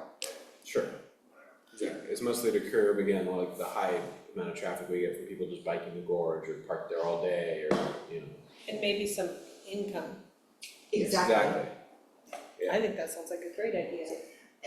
You would be shocked, and I work in Northeast Portland, and I would say almost every single person I work with lives in Portland Metro or the other side of the freeway, and they all come out here for Sugar Pine. And who knows how long they stay parked in that parking lot, right? So we have people from everywhere using that parking lot for things a lot more than just Glen Otto, so. You mentioned porta potties. does the parks have a budget for porta potties in our parks? We do. And That's can in we the talk operating. about the porta potty situation at Sunrise Park? Yes, so that is something, that's a good new budget item to be discussing. I don't think that we're gonna be able to put in like a plumbed-in bathroom at Sunrise Park this Not year. anytime soon, no. That is something that would be great in the future, that, you know, it would have to be built out of cinder block or cement or something that, can't be lit on fire. Maybe security cameras at Sunrise Park as well should go in for That next is, year. that is a tricky one as well, because they basically have to be cell and remote, we can't tie them into internet there. That's the tricky part, that is something that we have looked at. I would throw, so my plan for the Porto at Sunrise Park is basically to pour a concrete slab to build a cinder block hut that fits exactly the space of an ADA porta potty so that it can be parked into there and then somehow, you know, secured on the fourth side with, I don't know, a steel bar or something, you know, so that essentially it's not typical anymore. I don't think that we have to try too hard or build it out too much. These kids are not criminal masterminds. You know. Can I ask so- why when, this is Tiffany, why when the tables are flipped or the porta potty is tipped, it doesn't get re-locked or re-chained back down? Because I know that you see the padlocks on the ground, but they're flipping tables every day now, because Where are there's they no porta flipping potties. tables? Pick a table, Somebody, table. this is Robbie, somebody actually posted a comment somewhere saying that, one of the tables ended up in the bushes. two, I have pictures, two of them ended up in bushes. At Columbia or at Sunrise? Where? At Sunrise. At Sunrise. I can show you after, I have Okay. pictures of them. It's I don't possible know that if- Jason just took care of that and fixed it and didn't even tell me that happened. Yeah, I'm I don't sorry, know if wasn't aware. community members are tipping them back over, or if it's just your park peoples that flip them back up. I mean, they get flipped back over pretty quickly, but Yeah. why are they not getting locked back down every time? We can, yeah, I mean, there it's easy to just put some earth anchors into the ground, those big like, you know, corkscrew, tie down things for like tents and stuff. Like you said, Fix they're that. not criminal geniuses, Yeah. and just adding that little extra irritation, oh, I can't flip this one because it's locked down. So, yeah, I mean, there is, not to discuss the operating budget so much, but there is a line item for vandalism repairs in the operating budget. It's something that we budget for every year, it's something that it happens every year, so. I did wanna mention though, we did, circling back to the Glen Auto parking lot, a new budget item that I would like to put in the 25-26 budget is resurfacing and redesign of the Glen Auto parking lot. I think that what needs to happen is we need to change the traffic pattern. I think that the pedestrian entrance over by the bridge needs to be changed to a vehicle exit so that there is a one-way in, one-way out traffic pattern in that parking lot. The parking lot needs to be resurfaced, it needs to be restriped, that's gonna cost some money. And I totally expect that to be a budget line item that could potentially get cut. That's something, you know, it will be expensive, it will be in excess of $100,000 most likely. And so, you know, if that's something that the budget committee looks at and says, we can get through another year without that, so be it. But I'm gonna put it in because that is something that needs to happen in the next few years, so. Things that get cut, do they get wrapped? I mean, do you just keep a running list so that you can add them back in next year? Yeah, well, I mean, they're right there, they're in the, you know, the manager proposed list right there. Anything that's in that column and not in the approved column is something that I put in and didn't make it, so. And it will get put in the next one. Potentially. And possibly maybe approved next year or If it's year really after. important and necessary, and to be fair, like, none of these things are unimportant, right? Like, I don't put anything into this that is just frivolous and extra and doesn't matter, right? Sure. But in a ranked priority list, there are, and sometimes there's a benefit to putting something in that you know is not gonna make it that year, so that it gets seen multiple years in a row, you know, so that it's like, it's gonna come back around because, you know, this is. Planting seeds. Yeah, exactly. And So- then also could we get, I think the skate park is defunct at the moment. As far as I know, it Is is it not happening staying anytime that soon. way? As far as I know, Scott is still here, so perhaps Scott can answer that question for us, but, I don't think there's any discussion of the skate park that I've heard recently, so. Okay. Scott, do you wanna chime in? Sure. So the current state of the skate park is we have a sort of an on hold. We have an existing contract. We have the skate park contractor. They're part of the cooperative purchasing, so they have a dollar amount. We will get a skate park for the $361,000 that we had in the original contract amount.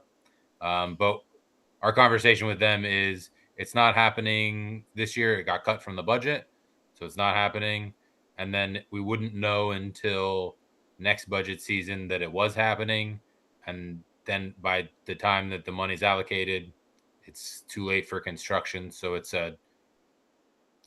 on hold. There is a contract that is sort of just sitting. It will expire at some point. I don't know off the top of my head, but yeah, that's we have everything but the money. Thank you. Mm-hmm. And then, Residential support. Yeah, That's the other thing that's happening. yeah, and this is Carol, you don't have the school district support either, from my understanding. I mean, I talk to administrators there and I talk with staff there. You don't have a whole lot of support because kids will go over there. And the problem we're having right now is with the increase of the bus, of transit there, kids are dropping out of school and they're going on the buses and taking off and skipping school. I mean, and so I don't think you're gonna get a lot of support from the school. Interesting, yeah, I don't know, I mean, I was not involved in 99.999% of the planning of the skate park project, so I can't speak to the amount of involvement that Reynolds had in that. What I can say though is that, there are other opportunities and there are other locations and there are other things to potentially look at, so, but to answer the question, in the current budget cycle, the skate park is not happening. And if I had to put my money on it, I would say in the next budget cycle, it is not happening. Are you going to be, Tiffany, you're not gonna be asking for it to happen, or? I think that, I feel about the same way about that project as I think maybe Scott does about jumping in front of that $5 million train, like you said before. I think that I think that, I can see benefit to it. I see that the location is, the proposed location there's some problematic things about it. I think that the most important thing is that, that we're building something that the community wants and is going to utilize. This is Tiffany again, has a splash pad or something with water ever been discussed? It has been discussed. I did bring that up.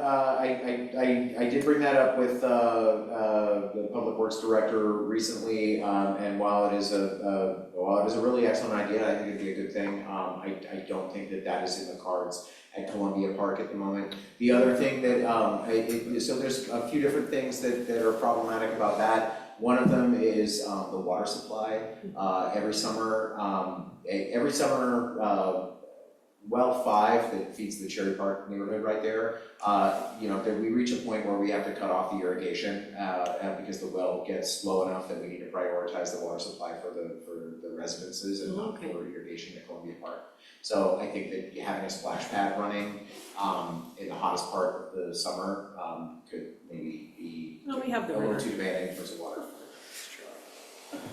This is Zach. I really thought the last discussion on potential trail planning and kind of going through a hypothetical one was productive, and I would want to probably look to include further trail improvements and signage for updated, I guess I'll say, trails going forward that we kind of continue working on. And I'd love an update on what we kind of discussed as far as like the layers and like on the digital mapping and stuff, and like what tools we would have to be able to Yeah, definitely, coming back to, you know, some of these budget line items that were cut but I think are important to come back around. One of them is the Beaver Creek Canyon repairs there, you can see for $40,000 that was proposed. And I would love to have another phase of canyon improvements and projects with the Trail Keepers of Oregon. They did a phenomenal job. I would love to keep that organization going in Troutdale and working in Beaver Creek Canyon. We can, even though that budget line item was cut this year, I did get the go-ahead to utilize some of the bike and trail fund for maintenance and improvement of trails, which is what it's for. So I could, you know, potentially do some smaller scale projects with Trail Keepers under the current budget cycle, using, I believe it's Fund 23. I'm sorry, but the bike and trail fund.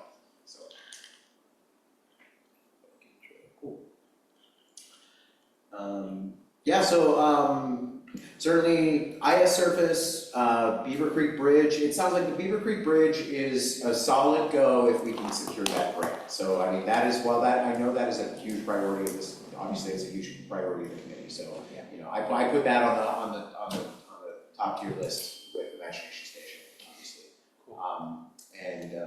And the ADA Imagination Station upgrades too. Yes, I agree. Are there any others either on this list or new and exciting and different ones that I haven't thought of yet? Anybody? So this is Carol. I'm trying to remember when we had the discussion of the parking at Glen Auto Park. I know I'm going back to that. There was a certain amount that were for Sugar Pine, and then there was, the rest was for like the community events that happen there, like weddings and, you know, the harvest, fall activities and the spring activities that we have there. Is that being looked at when you are talking about the possibility of redoing the park, of what that's gonna look like? Because I know that, I think originally Sugar Pine had 8 parking spots, but they never use the 8, they use over half of that area. Well, interestingly enough, this is something that just came up recently. I don't believe that I'm not sure if I've ever heard the number 8 associated with it. They just recently requested some designated parking spaces. And I had to do a little digging and discovered that there was, something happened in some land use application at some point where the city designated 3 parking spaces. Oh, was it 3? It's Okay. 3, yeah. But they had forgotten that. They were like, can we get some parking spaces? And I was like, actually, you guys have 3. It's my hope that, in the busy summertime, it can be difficult to delineate who is a Sugar Pine customer, who is a beach user. They cross over, they are one and the same. But we all know that, a big part of the draw has become the Sugar Pine drive-through. And so I think that if we can capture at least some parking revenue with the pay to park from those Sugar Pine patrons / park users / beach users, then that's that's a good thing. That's a good thing for the city, and that's something that could potentially be paying for the parking lot improvements down there in the long run. So when there are activities at Glen Auto, say like a wedding, when they rent that, do they designate certain amount of parking spots for that venue? We do, yeah, we've worked out a system, more or less. I mean, it is, this is something that comes to a head every summer, and unfortunately, there's been times when I've debated whether I need to sit in that parking lot with like a fake mustache and glasses on and like secret shopper and just kind of watch and take notes and see what happens, because sometimes it's not super clear exactly what's going on down there on Monday morning when I come in. In any case, basically the current system that we have in place that has been agreed upon with all parties involved is that we take the total number of predicted attendees, we divide it in half, we assume 2 people per car, and we give them a certain number of time after their reservation has begun before we open up all the parking. So I think it's like after your reservation begins, you have 2 hours, and then any unused spaces are. This is Zach. As another potential going forward, I think it'd be cool to consider like funding for more art when it comes to like sculptures, like we mentioned before, like kinetic sculpture, especially with all the wind we get, that kind of thing, or if it's like a wall that's just like a mural, that sort of thing, more of that kind of stuff. You know, we can partner together with like the historic committee or the, you know, somebody on some, you know, further ideas as far as what we want that to include, but I think having that as a potential for like spending money on a art installation or something like that could be pretty cool in the park. I like it. I mean, that's like, you know, before the city decided to commission the arch on the highway down there, you know, that nobody had considered a thing like that, and then it's there, and then all of a sudden it becomes this Troutdale landmark. So, you know, I think that it is important to look to the future of, you know, about other things that, you know, could become like something that that people grow up around and associate with. And my father, so a little side story, my father was an artist in the 1970s. He was commissioned to do a large bronze sculpture that was sold to a mall in Des Moines, Iowa. And he's an old man now, but the other day somebody came up to him at like a garage that he was doing like it was like another little art event thing. It was the Portland Art Walk. And somebody came up to him and said, I grew up in Des Moines climbing around on your sculpture, and made a huge impact on me. And so it's like, you know, but that's just to illustrate the point that like young kids interact with public art. Like I can remember climbing on sculptures and like, you know, and it has an impact on kids that you don't necessarily know. Like some of those kids might grow up and that might be like, you know, their interest in sculpture, you know, or physics, or, you know, with a moving, you know, moving kinetic sculpture or something, you know, so. This is Robbie. Part of my reaction to it, you stole the words right out of my mouth. I was gearing up to say that. I really, really like the idea of just setting aside, like when we look at this budget, the lowest number on here is 2,000, but I mean 5,000 can get us a lot in terms of commissioning art. When I was on the Fairview Community Engagement Committee, we were working on 2 really, really low cost art projects that I've now started to see in so many other cities. The first one, you can still see it if you go down there, is the Hope Rocks, which we started in COVID around the statue in the park and other things like that. Little pieces of art that the community could interact with, take to their houses, paint one, bring back. The other one that I think they've finished, and I was just down in California and saw it too, was that we were in the process before I moved of taking and working with the utilities department, so power and water, and painting, commissioning individual artists to paint every single one of the utility boxes on the outside. It ended up being a pretty straightforward interaction and conversation with the utilities department to just set some safety parameters for like what paints to use and things like that. But ever since we started working on that, I've gone to a couple different cities. Boise, Idaho has it, and you walk around and every single ugly gray box on the sidewalk is now this wonderful piece of art.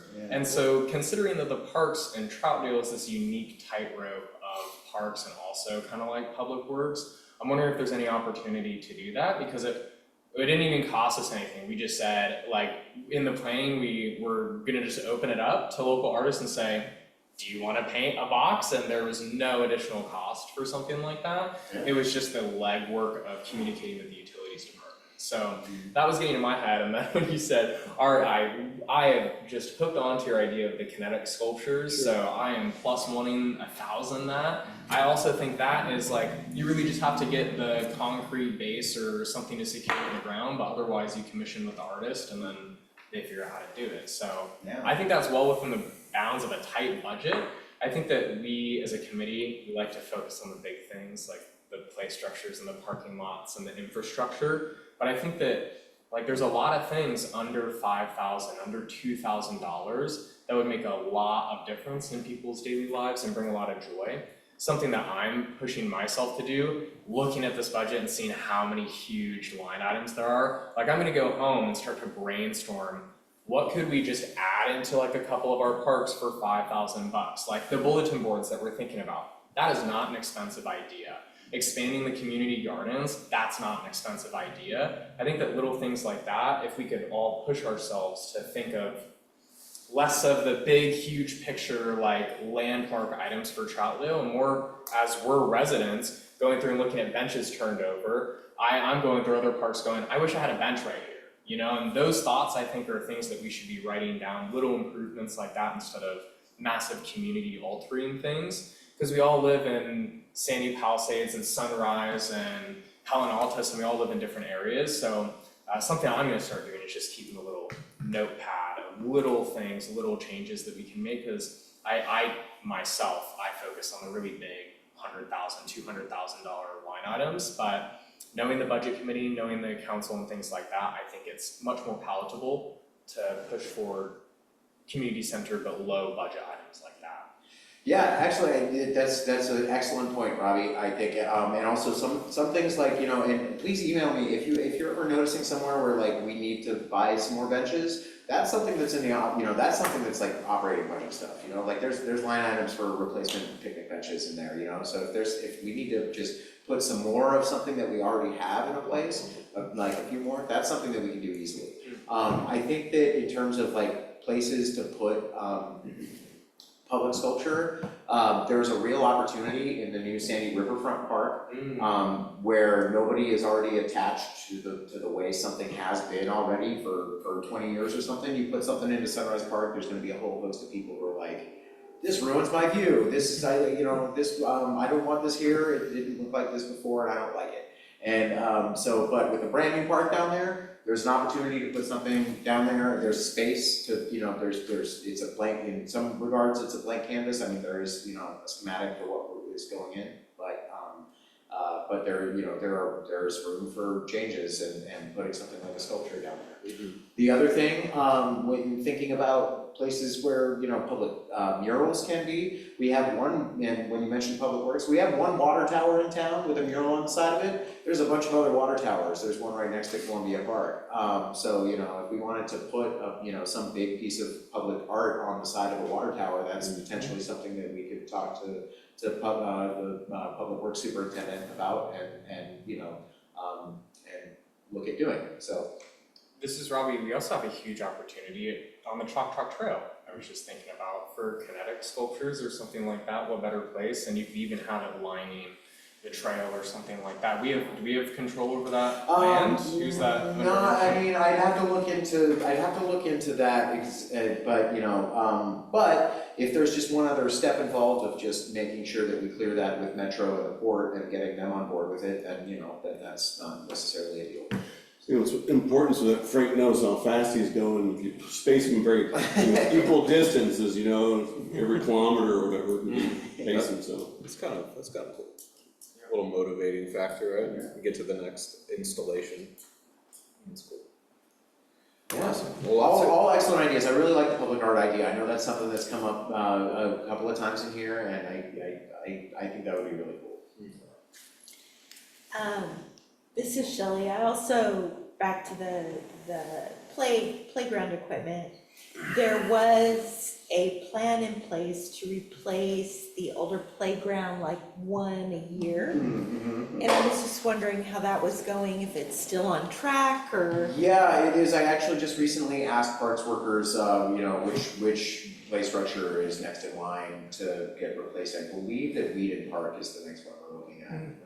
So I think, you know, so that is, yeah, that's something that we could budget for. That's great.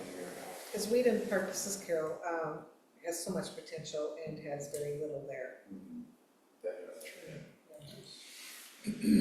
Cool. We'll definitely keep all the good ideas going. Sherry, did you have anything you wanted to add? Yeah, I was gonna say something where when Carol had brought up about the Sugar Pine situation down there, I was thinking that that's really something to consider on as we would want to modify or suggest modification of a parking lot that could end up just being a long queue for Sugar Pine's drive-through, as opposed to them parking and paying for a spot. So just something there. And the other thing I wondered is there any possibility of any grant money since Imagination Station has somewhat become a regional park, that they might kick in some money to help so we could get a better fix sooner? Yes, well, I mean, the short answer is, yes, there are potentially grants that we could utilize. I do not know what they are. That is something that I would have to do some research on, and I would probably want to, get some help with that from people who have a little more experience than I do with that. But certainly I think that that's a really good idea. It's something that we should look at in depth. Okay. This is Tiffany. So can you talk to the city person and say, are there grants that we could, do you just send them an email? So and it's a say- little tricky. So the way that Bill, my understanding is the way that Bill kind of does his job with the city is that his job description doesn't really include searching for grants. But if you find a grant and you drop it on his lap and say, I want this grant for this thing, he will write it for you. Okay. So that's kind of how it works. And so, but there are other people who can, who can help with the search for grants for specific projects. Certainly, Scott was discussing some of that. Marley Boxler is an excellent resource for that as well. So, if that's something that we need to take a deep dive on researching, then there's a lot of people in the city who can help us with that.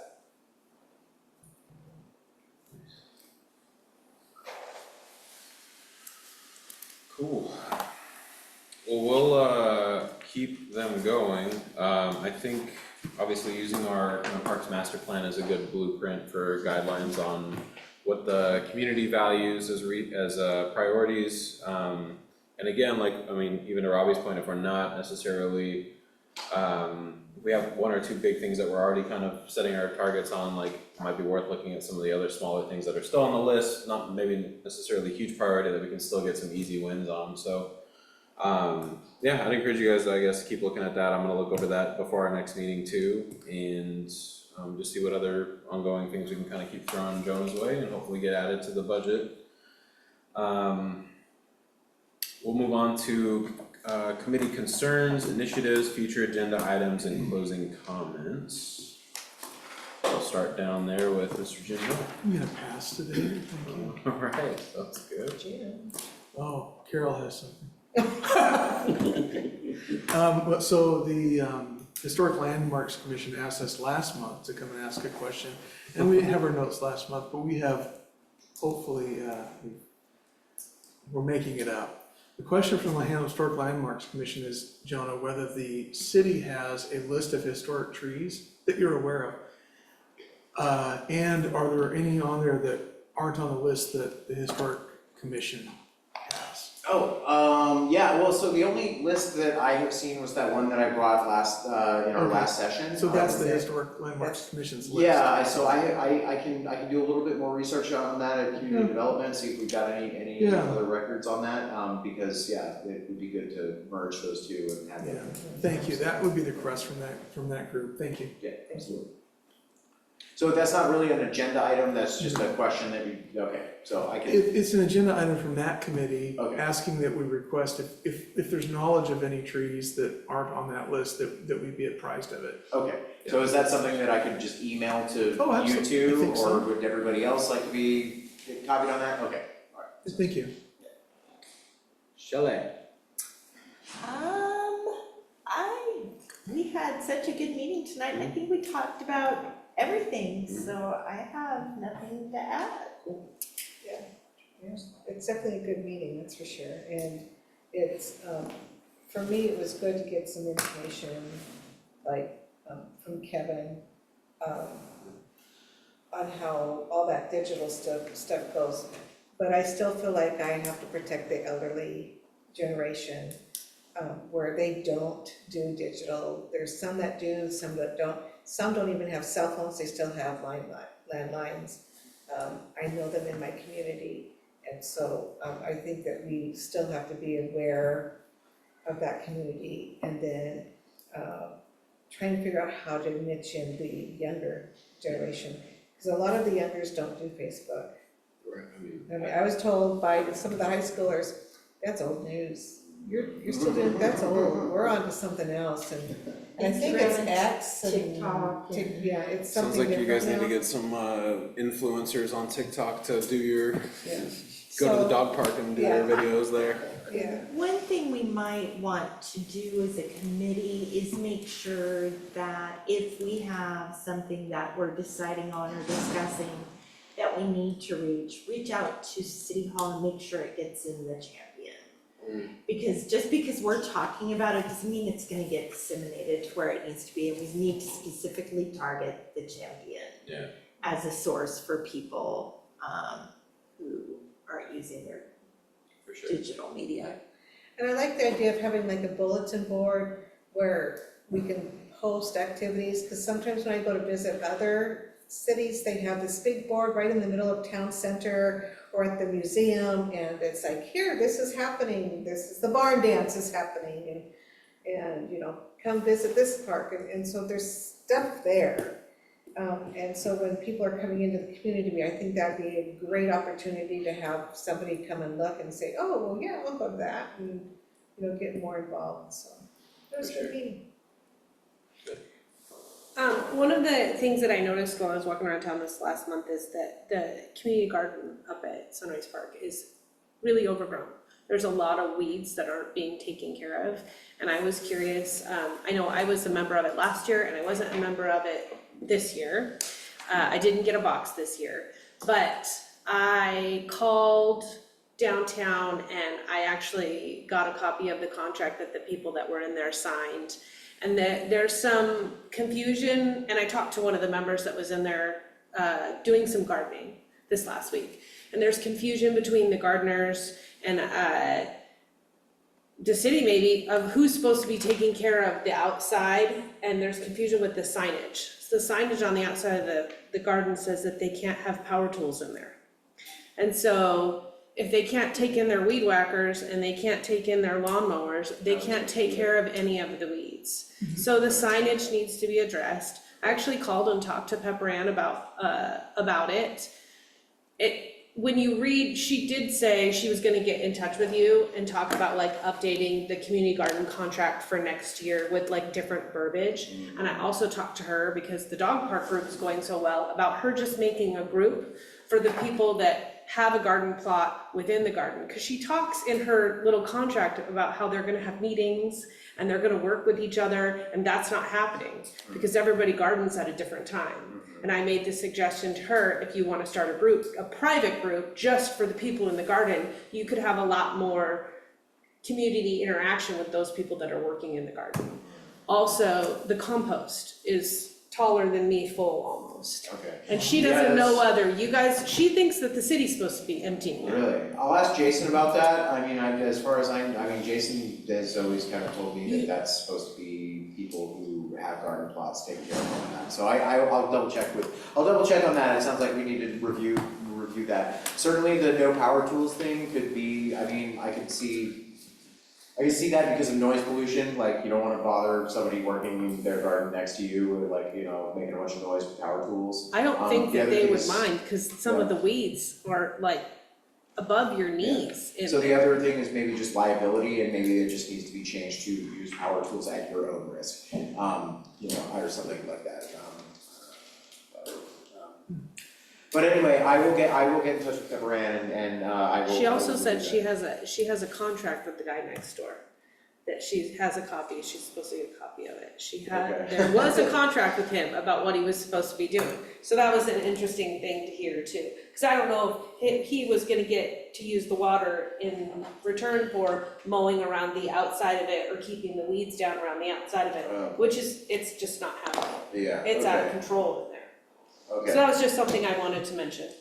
And again, good meeting, good things. I'm excited to start another page and keep working on the dog park one. And again, can I just put it out there? Does anybody want to be a judge on Saturday? I know you're gonna work on getting a couple, which would, like a backup. Yeah, Can anybody say maybe there'll be a backup? No? Okay, good to know. You can work on getting. I will email the mayor and city council and see if we can get any members of council or the mayor to be a judge. Okay. See if anybody wants to come on down, because we can be working on that. Excellent, Or yeah. potentially Travis, maybe Travis wants to, if his dog is What community. time is it Saturday? It's noon to 2. Okay. Noon to 2. Speaking of those groups, also, before I forget, Frank, could you just tell us all what the name of your Facebook group is? Is it Friends of the Cha-Cha Trail? Friends of the Cha-Cha Trail. So if anybody wants to join Frank's group, it's Friends of the Cha-Cha Trail.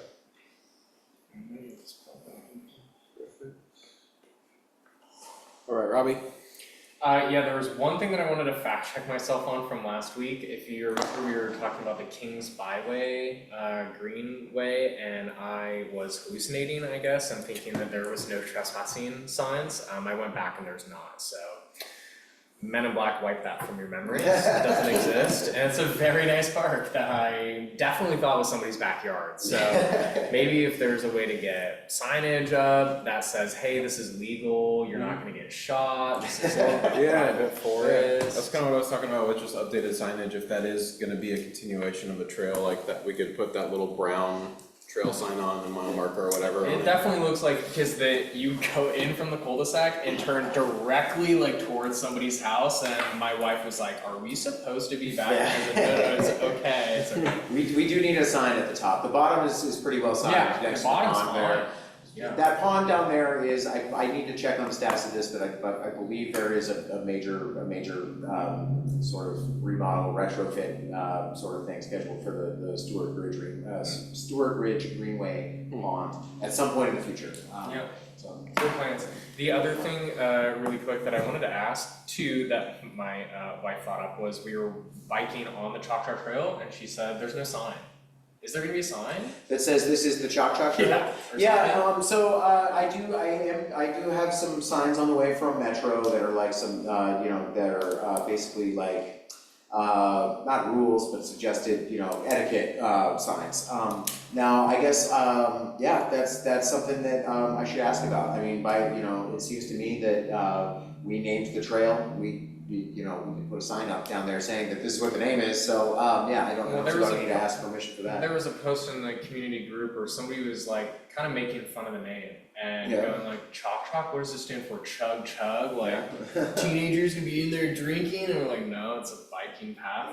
But I feel like it has so much symbolism with the eagle and the reason that we chose it. I feel like They did a really good speech on that, I know, I feel like that needs to be publicized, so if there's any opportunity to get a sign that says Choctaw Trail, like this stands for this, and like this is the tribe that it comes from, so on and so forth, I think that'd be really cool. That would be good. There will definitely be a lot of new signage going in down there with the new Sandy Riverfront Park. There is gonna be probably a lot of like really, durable outdoor signage that with like wayfinding signage and maps and like historical, landmarks and informative signs and that kind of stuff. So a lot of that will be going in down there with the development of the new park. Thank you. Woodrow, How large are the community garden plots you're talking about? 10 by 10? You know what, it probably says right in here. 6 by 6? They're bigger than. 10. Yeah. 6 by 10? That sounds right. So if somebody needs an electric power tool to do something, work in a 6 by 10? Well, around it. It's- As a it's group, a if they're perimeter, or- expected to keep, Oh, you mean the keep whole thing? between. The whole fence. Got is it, there. okay. It's the area that's not the garden beds, it's not Got it. being kept up, it's everything around it that the weeds are really hurting. So, I've had some experience with, again, but down in that place south of here. They did awesome community gardens, but they threw out all the rules. So you can do anything you want. And people put in sculptures and artwork and fountains. And it became this huge destination for prom photos.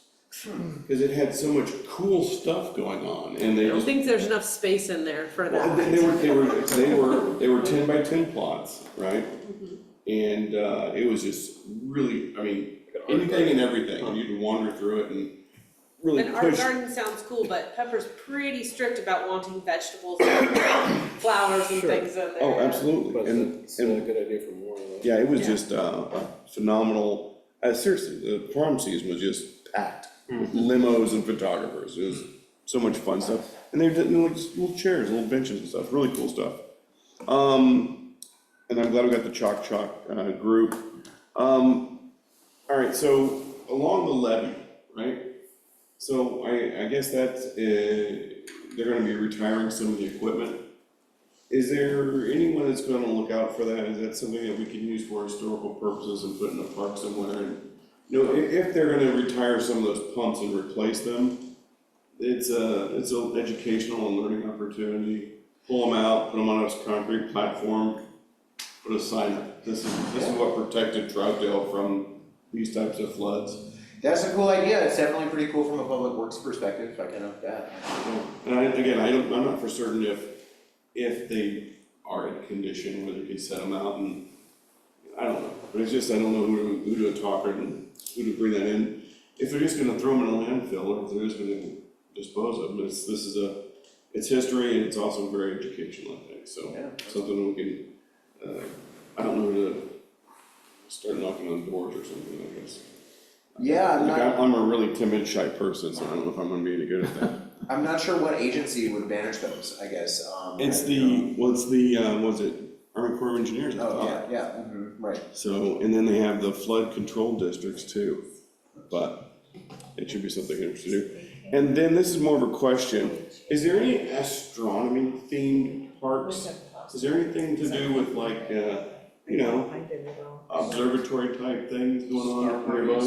Star parties? Yeah, is there anything going on around Yeah, there? there are. Is Yeah, there? they're called star parties. Okay, Just Google Star Party. They go out to Rooster Rock all the time, and Okay. they go up to Timberline. okay, I've gone to 4 or 5 of them. okay. Professors from Mount Hood, professors from PCC, all the colleges bring their massive telescopes Good. and set them up. So yeah, they have scheduled ones out of those 2 areas, but they typically, it's because of the dark sky. Yeah. Right, so, Yeah. awesome. I need to get connected to It's that. through Rose City Astronomers. Yeah. Rose City Astronomers. Yeah, I've been a few of them, Yeah. It's great. But there's a Alright. cost to be. Yeah, I Yeah, need Rooster to- Rock is, a big destination for I was told to stay away from that place, so. But I know, so I went up to, Women's Forum Lookout and did some, for the Aurora, got some cool pictures from there. Even down in the RV park, I got some really cool pictures of the Aurora. Nice. And right now, there's supposed to be a comet out this way, so Yeah. it's really good trying to check that out here. Cool. So, awesome, I know, so, again, if there's any flat spots, and I'm thinking the Chalk Trail might be something where we could do this as well. And then have like a local star night, you know, where people bring out the little. What'd they say? That should be a good spot out there. That's what I'm Just on saying. the corner, like on the bend. Exactly, You're just like you're looking past out the over the airplanes. river. And it's all dark. We should, dude, I'll bring myself up, let's run a trial, let's do it. That's actually cool, yeah, that's good. So, I love it. yeah, so I think that's something, and, I got involved doing night land navigation, right? So I think that'd be something really kind of cool to, tie into with other parks as well. So, all right, I'm done talking. All right, All right, thank Sherry, you. Sherry? Sherry, you got anything for us? Well, almost nothing. I was gonna mention that I did see on the news a bit about the Chalk Trails grand opening and stuff like that. So we made the news. And the other thing, I just wondered, kind of curious, is there still issues with that bench in the dog park? I never found the bench, I went looking for it, and I never found it, and so if it does exist, it is so well hidden that I could not locate it, so. It's the stuff of myth and legends. Yeah, the myth of the sex bench. Alrighty, It will live in infamy. let's see, holding or cancel next month's meeting, that'd On be. that note, I will say, I am going to be gone for the first 2 weeks of November. We'll be getting back a couple of days before our meeting. I'm willing to do it if you all want to do it, but it means that I will need to finalize our agenda and get everything in place no later than October 30th. And I need to get all that to Tina before I depart. I'm going on a mountain biking and overlanding trip out in Candylands. Nice. Real quick, a lot of us are trying to, Frank, this is for you, we're trying to find, the Friends of the Chuk Trail. We are not finding it on Facebook. Is it a Facebook page or a Facebook group, and how did you spell it? I searched for everything. I'll send the link to everyone, and then I'll try and get it into the Yeah, so I'll make sure that the information gets out to everyone. Does that help? Yes. Have you I created don't it? want to keep you guys going. You're already past 9:13 now, so. All right, Yeah, that's great. Alright, so back to next month's meeting. Sherry, Okay, I just was gonna say, I do know that the 20th, I think when our scheduled meeting would be, I believe that Ray Young is running some type of emergency training awareness type. Well, It's more than Ray, there's other people involved, and there might be more people signed up for it. I do know, I believe Victoria said she was signed up for it. I don't know if anybody else here on this committee has signed up for it, so that might be something to take into consideration. what's it called again? it's, okay, it's like a Troutdale disaster preparedness meeting, yeah. you can probably find out on the website. That is true, that coincides, an hour before our meeting start then, so.